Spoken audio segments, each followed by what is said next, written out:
Hi, this is Siddhi, and today we are going to learn about how to get engagement with your child. Okay. Now, it's very important that you read my Substack article while you're watching this video because in this video, I'm going to try to demonstrate a little bit of what we're doing, and it's going to be on a toy because I don't have a kid. But it will be more easier for you to track through what I'm doing. Okay, if you read the article parallelly.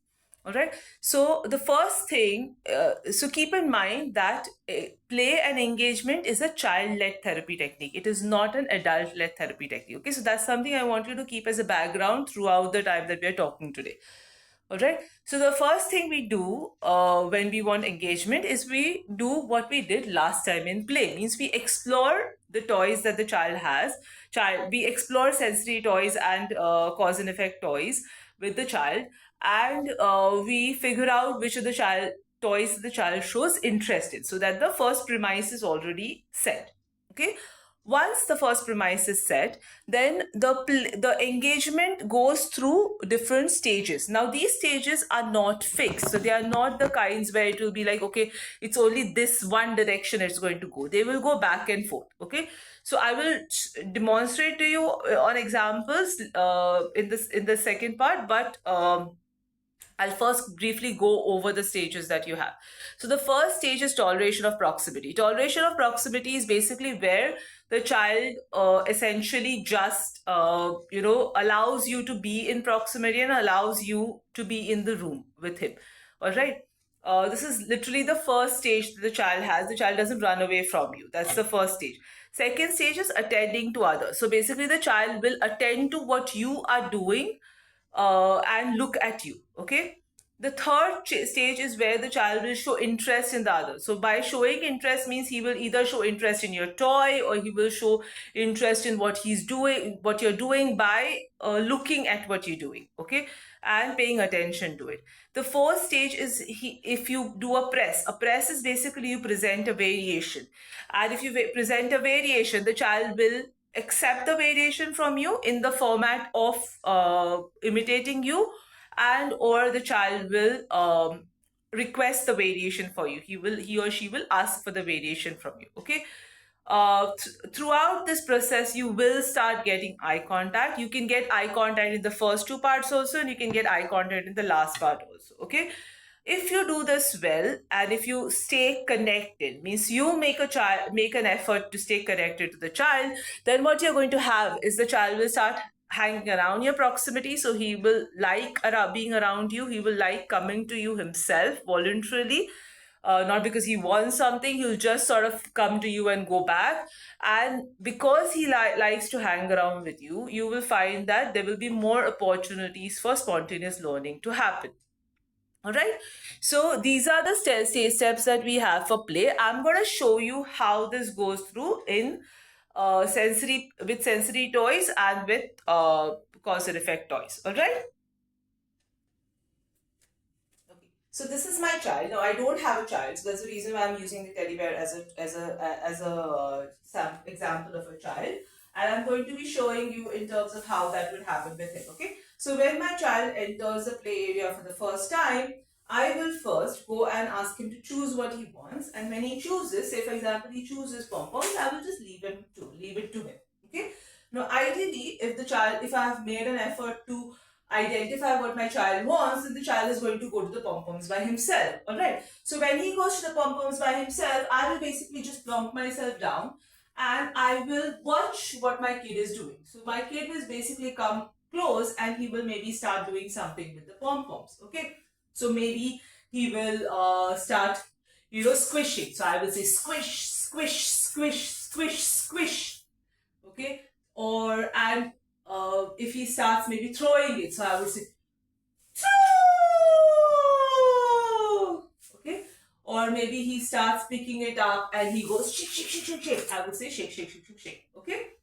So I let the child do this till the time the child is okay for me to come this close to him. Now keep in mind, if you see how I'm sitting side to side. There's a reason for this. This position, if I went in front of him, that's going to be aggressive for him. Okay. So I am taking a non-aggressive position, which is side to side position. Okay. So then I move to, I have got toleration of proximity. He's allowing me to come close to him. Alright. So the next stage I start doing is I start imitating him. Okay. So I will take some of his pom-poms. Okay. So he has these. I will take some of his pom-poms and I would literally start imitating what he's doing. So this is my child's hand and this is my hand. Alright. So my child starts doing squish, squish, squish, squish, squish. I would also do squish, squish, squish, squish, squish. My child throws. I would also do throw. My child do swing, swing, swing, swing, swing. I would also do swing, swing, swing, swing, swing. Now, if my child puts it in the mouth, I will not say anything. I will just block it or I will just bring it down. Okay. Now, if I do this, what will happen is after some time, my child will try to grab my pom-pom from me. And I would let him. Okay. I would let him grab my pom-pom and I would take his pom-pom. Okay. I would keep on continuing doing the same thing. So he does squish, squish, squish, squish, squish. I do squish, squish, squish, squish, squish. He does throw. I do throw.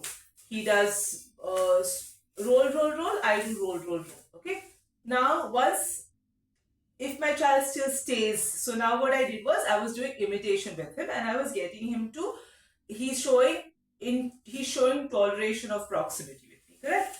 So then I move to the next stage where I try to bring in a variation because I know he's staying with me. He's tolerating this much of me getting into his face. Okay. So then I would bring in a variation. So now I change my position. I go to 90 degrees and I do 1, 2, and I always do anticipation number counts because it's less threatening if I do number counts. So I say I do 1, 2, 3, and I wait for my child to look. So what my child will do is, if he's really enjoying himself, he's going to go towards the pom-pom. He's going to try to pull the pom-poms down. When he pulls the pom-poms down, I would do and I would back off. Okay, I would back off and I would wait for my child. So my child might do something like, he might pick up, if he's imitating me, he might pick up and put the pom-pom on my head and wait. Or he might pick up and put the pom-pom in his head and I will say down when he drops it down. Okay. Or he may just go bounce, bounce, bounce and come back and sit back next to me. When he sits back next to me, I will do the same thing again. Alright. So basically, I would watch what the child is doing. I will not grab the child and say, Abhi, now do it for me. Alright. So this is how you would go from the first stage to the last stage. Now throughout this time, many children may not actually sit at that place. They may bounce around, they may run around, they may go over there. The idea is that when you're in the play zone, you should be watching your child. So the child may give you an eye contact. He may just look out of the eye, he will just look at you. When he looks at you, you want to go, Auntie! Or you want to, if he's jumping and he would clap, he's clapping, you would say, clap! Like that. So every single time he could be doing it like this, eye contact, he's face to face. He could be doing it like this, corner. It's fine. You catch his eye contact and you, label it and you use your expressions to catch his attention. Alright. So this is how you would work with pom-poms. Now let's try the same thing with, say, balls. Okay, if we have balls, how we play with balls. Okay, so again, this is my child. All right, and I have balls. I go and I leave the balls with him. I drop the balls with him. Now you see, I have different types of balls that he could play with. Okay, now again, I just sit and I wait. So my child might do something like, when he sees the ball, he may squat down and he may start bouncing the ball. So I'm doing toleration of proximity. So I would do bounce, bounce, bounce. If he goes throw, I would say throw. If he goes, rub, rub, rub, rub, rub, I would say rub, rub, rub, rub, rub. If he tries to put it in his mouth, I would just block it. I would not say anything at all at that time. Okay. So that's me doing toleration of proximity. Now, once I'm sure that the child is okay with me sitting close to him, and again, if you notice my sitting position, I'm sitting sideways. I would grab one ball from him and I would do the same thing. So he does bounce, bounce, bounce, bounce, shake, shake, shake. Whatever he does, I would do the same. Okay. So now, say he is still staying with me over here. He's watching my ball. He grabs my ball. I take another ball. I do the same thing. Bounce, bounce, bounce, throw, shake, shake, shake. Okay, whatever he does, I do it. Now, I can be sure my child is okay with me. He has not run off. He's staying with me. So I can move to this next press. Next press, say I bring in a bowl or a bigger bowl. This bowl is quite small. I'm going to try a bigger bowl.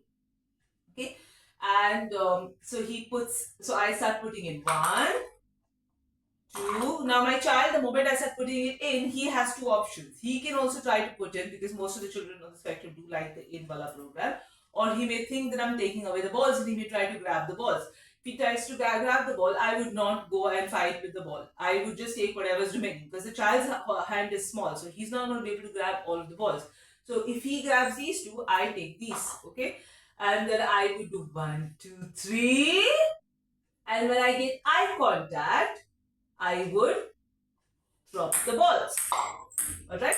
If my child enjoys this, he is going to, most of the time what will happen is when I do the drop, the child will look at me and he will do some sort of a reaction. So he will jump, or he'll give he would jump, or he would just give a spin run and he would come back, to show his excitement. And I would say, fun, dropping, like that when he gives me eye contact. And then when he settles down, if he settles down next to me, then I would try to do this again. Okay, I will fill it up again and I will wait for him. Now, if I wait for him, now what I'm doing is I'm waiting for an eye contact. So the eye contact is acting as a communication for me. The moment he gives me eye contact, I would say, drop, and I would drop the balls again. Alright? So this is how I would set up a variation and I would do it. Now what will happen is, because most of the kids do like the whole putting it and dropping one a piece, my child might do the same thing. When I start putting it in, he may also start going and grabbing the balls and starting to put them in.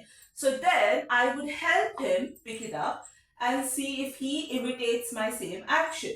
Okay? So this is how I would get him.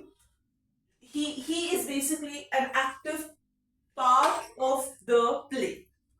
Okay, and it's coming from his end. It's not being forced by me. All right. So this is another example of how you would play with a sensory play toy like a ball. Okay. Now let's look at something like a bubbles. Now bubbles, if you remember, are cause and effect toys. Okay. They are supposed to be. There is supposed to be a blowing as a cause, which leads to the effect of having the bubbles. Okay. So let's see how we would want to do the same thing with the bubbles. Okay. Now here I have my child. All right. And now, because bubbles are the kind of things that you can't really leave it on the floor. So now what you want to do is you want to try to get the child's attention. You want to catch the child's attention. How would you catch the child's attention? You could do something like bring it close to him and bring it back. Okay. Or you may do something like take out, the bubble stick, dip it and take it out. And then you would wait. You could show it to him and bring it back. Or you can wait, go closer to him, wait, and when he looks at you, blow. That could be one temptation. Another temptation could be when he looks at you, will do swish. Okay. So when he sees the bubbles, if he really likes the bubbles, he is going to go and bounce and he will try to pop, or he will try to jump, or on the bubbles, or he will do something like that. Okay. So now I know I have caught my child's attention. Alright. And now here you don't have the step of you don't have the step of imitation. You basically, because says cause and effect plays a higher level of play, you can move towards the child engaging with you by himself. Okay. So say he has gone off and he has done pop pop pop pop pop. Then you wait. Alright. You will see that the child will go pop, pop, pop, pop, pop, and he'll come close to you. When he comes close to you, he will do something. He will either try to grab the stick, okay, or he will come close to you like this, okay, or he may do something like he would just hover around you, okay. So whatever he does, you interpret that behavior, any of these three that you would do. So now he's showing that that he is interested in your play, okay. So when he's showing he's interested in my play, then I would wait for him to do something. So most of the time, the kid will go and pick up the stick. When he picks up the stick, I will get him to put it in my hand. I have to say, bubbles! And then I would open the bubbles. And now this is the tricky part, is I would wait for an eye contact. Okay, I would wait for him to look at me. When he glances at me, I would do bubbles and I would do blow. Okay, I will not just wish it for him like that only. I will wait for something. I will wait for accommodation for it. Okay, now most of the kids who have done therapy in the past are quite familiar with blowing bubbles wala piece. Okay, so now the variation over there would be what? So say I have blown this and he keeps on coming back, so that I can do variations like I can, when I again keep the bottle down, he picks it up, he gives it to me, I say bubbles, and then what he will do is, if I don't do it fast enough and if he really loves the bubbles, he's going to take my hand and put it on the bubbles. So then I will again get eye contact and I say open, and then I would open it for him, okay, and then I would do the same thing. I would do blow, okay. Now, if I get this system in place, then I could try a higher variation where I probably ask the child, if the child is verbal, I would ask, where do you want, up or down? Okay, so up would be blowing on the top, down would be just wishing it down. Okay, so I can do this sort of variation with the child. But if you see, with the cause and effect toy like bubbles, there is no there is no stage of doing together, okay. It is basically you step in with the child that is there. But say for example, if I had a musical toy, okay, I had a piano, so there what I could do was, if the child is playing, I could interfere with his play. So there's no imitation phase over here. It is directly jumping to, you start from toleration of proximity and you directly move towards variations. Okay, so typically when you start off with children on the spectrum, you should always start with sensory play first, because that is like that's the least aggressive way of working with the child. Once the child is able to tolerate you and enjoys your proximity, then you should go to cause and effect way of play. Okay, you shouldn't jump to cause and effect on the first go.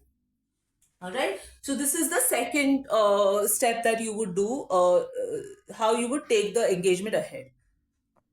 Okay, so now we have looked at how we would play with something like bubbles with our children. And if you notice, what was the difference with bubbles is that in bubbles, we did not offer the child the toy himself.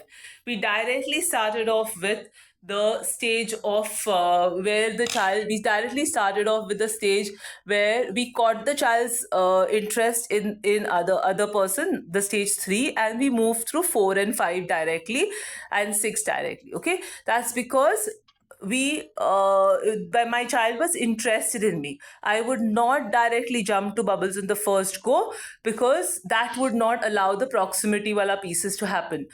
If I do the bubbles wala piece first, then what would happen is I would have to essentially, still force the child a lot more. The spontaneity won't come from the child by himself. But if I do the sensory play and then I move to cause and effect play, my child may actually accept my engagement much better. Okay. Now let's look at something similar with something like a book. Okay. How would you play with something like a book? Okay, so this is my child, okay, and he's the kind who likes books, all right. So I have a book that I have kept for him. Okay, now this is a simple alphabet book, all right. I generally prefer things like alphabet books or texture books for this. Okay, so what's going to happen is, because my child is interested in the books, he's going to start turning the book pages. Okay, so first I would just say turn. Every time he turns the page, I would say turn. Okay. 1 second, I'm sorry. Turn, turn, turn, turn. If he closes, I'll say close. Then if he picks it up and he does shake, shake, shake, shake, I would say shake, shake, shake, shake. And then again, most of the time, he will go and turn again. Okay, so now what I'm working on is toleration of proximity. Now again over here, I can do a variation, like I can take another book, okay, and I can sit next to him. I've never done this, honestly speaking. I generally like to just interfere with the kids in the first book. However, you can do this variation where you can take another book and you can sort of, start flipping through your own book. And what's going to happen is, so the child is turning his pages, turn, you also turn, so he turns, you also turn. And what's going to happen is the child is going to look at your book and he's going to ask for your book, and then you're going to take, and you would exchange. Okay, so again we have turn, okay, turn, turn. And if my child stays with me, say for example, again he exchanges and he takes his book and he prefers this book. Okay, so then what I would do is I would put this book away and I would let him turn. So he does turn, and then I will do a variation. How would I do a variation? I would pause and I would do, when he looks at me, I would say, wolf, and then I would leave it. So he's going to get a little bit, because most of the time the children who like books and stuff like that, they want control. They're not doing completely sensory play. They have anxiety and they have issues with people interfering with their play. So they would so you would sort of back off and you would wait. So you will see that the child will sort of look at you with a dirty look and he will keep on turning. Turn. When you see the child is relaxed, you again point. Bed! And then back off again. And then turn. So what will happen is if you keep on doing it, as the child starts getting comfortable, he or she can do two things. He can just close the book and just toss it and walk off. Or what he may do is, he may start looking at you the moment you point at something. Okay, so that's showing that he's accepting this variation. If he tosses the book and walks away, means he's not showing the variation, acceptance of variation. If he walks away, I will not go behind him. If he stays over there, I will stay with him. If it's a verbal child or a child who is doing echoics, most of the time when I do this piece, he will try to speak or he will try to echo. But again, I'm not placing a demand over here. If he speaks, great. If he doesn't speak, I'm not going to push it. Okay. So this is the way you would play with something like a book. Alright?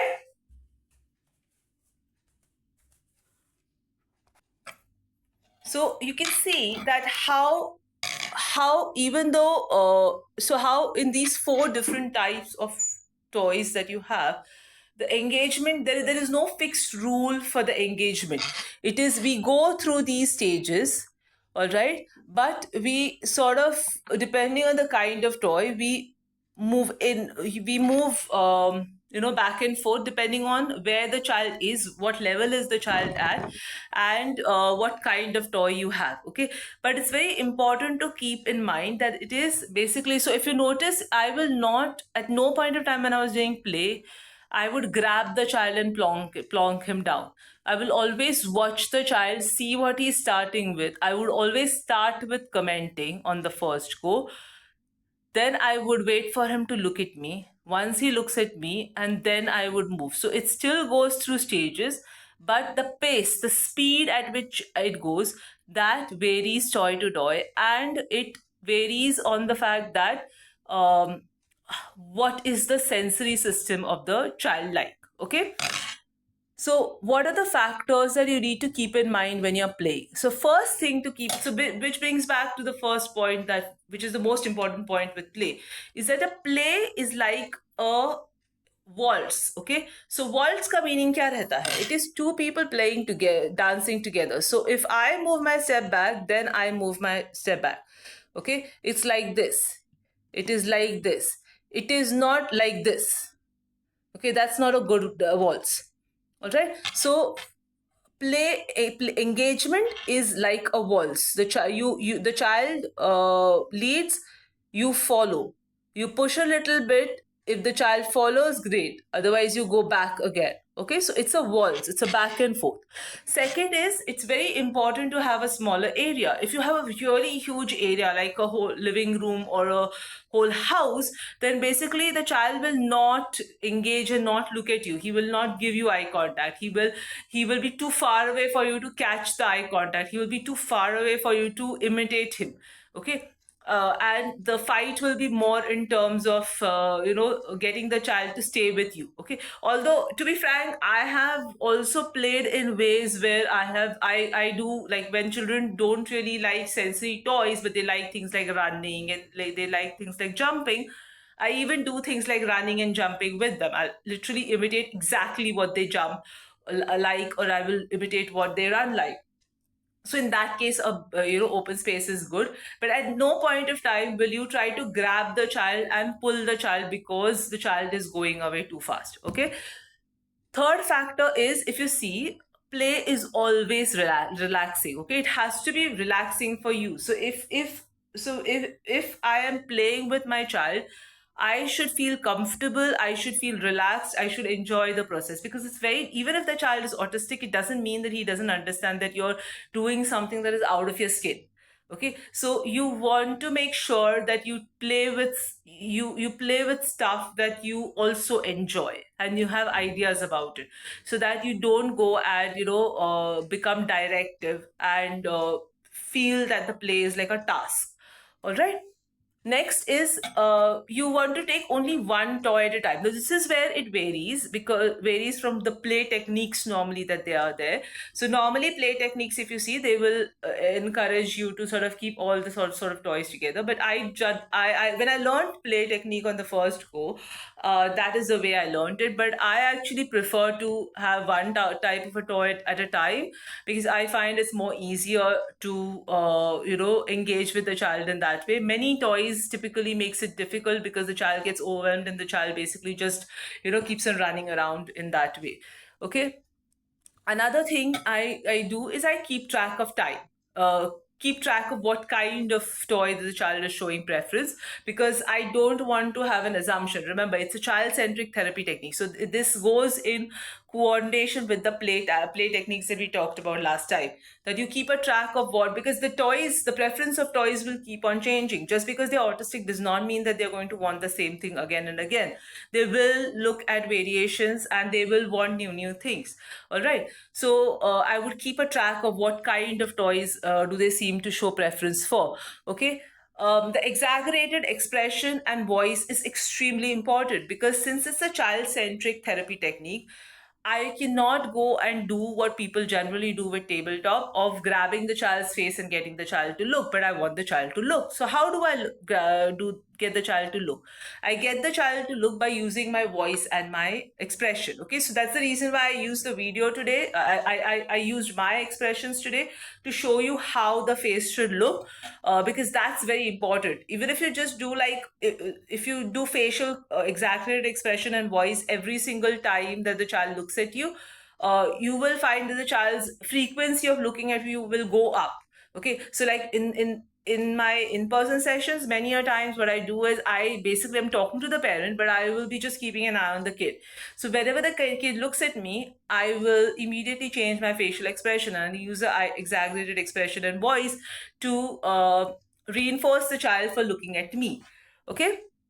The last part is energy levels. So play, unlike tabletop, is a heavy energy demand activity even for the adult. Okay, so if I am tired, if I am sick, I will not be able to play at all, because I am supposed to follow the kid. Okay, so you have to watch what is your energy level when you're playing. Okay, lastly, the other thing that you want to keep in mind is hyperactivity and aggression. Now, keep in mind, play by itself is a sensory input. Okay, so your voice, your speech, your exaggerated tone of voice, your expressions, your movement, everything what you're doing is you're basically putting in a sensory input over there. So there's a high likelihood that the child will get overloaded, and when he gets overloaded, he's going to get hyper and he will get aggressive. So hyper would be, maybe he'll run, or maybe he will, come and grab you and pinch you tight, or do things like that. Okay, so when he does that, you have to be very cautious and tell yourself that that is a sign of him getting overloaded. And when it's hyperactivity, you just back off, you just wait. Okay, if it is pinching or pulling your clothes and grinding of teeth, clenching of teeth, what you just do is you take the child's hand and you just press the child hands and give deep pressure on the tips and disengage with the child. So what do I mean by disengage? Stop looking at the child, stop giving eye contact with the child. Get your face to become flat, and get your voice to become flat, no emotions. All right, you will see once you do that, the child will start calming down, and then the child will be ready to either engage or not engage. Okay, depending on what the child's overall load is. Okay, now this, why is the child's overall load important? Because children, when you start play techniques, the child will not immediately play for 15 minutes straight. So basically the child will start with something like, maybe he'll play for bursts of 1 or 2 minutes, and then he'll disengage, means he'll run off, then he'll come back again. He'll play for 1 or 2 minutes, then he'll disengage, he'll run off, and he'll come back again. Okay, so you have to keep a track of how much time is the child playing. If the child is, so you will have this thing that if the child still wants to play, he will go and he will come back to you. Okay, and he will do something, whether it is, playing with the balls, or coming close to you to indicate to you that he wants to engage with you. Okay, but say you see from his body language that he's not sitting face to face, he's sitting sideways, or sitting with his back completely. Like many children, when they're done, they will sit with their back to you. They'll still take the toys, but they will sit with the back, with their back to you. So that's a cue to you that they're done, they're overloaded, they still want to play with the toy, but they don't want to engage with you at all. Okay, and you need to respect that turning of the back. All right, because that tells you that it's done, I should not engage anymore over here. Okay, but mentally you keep an eye on the time, because typically you will see, if you do good play, the time will start increasing slowly and slowly. Okay, so so that's how you would play and engage with your child, with using sensory toys and cause and effect toys.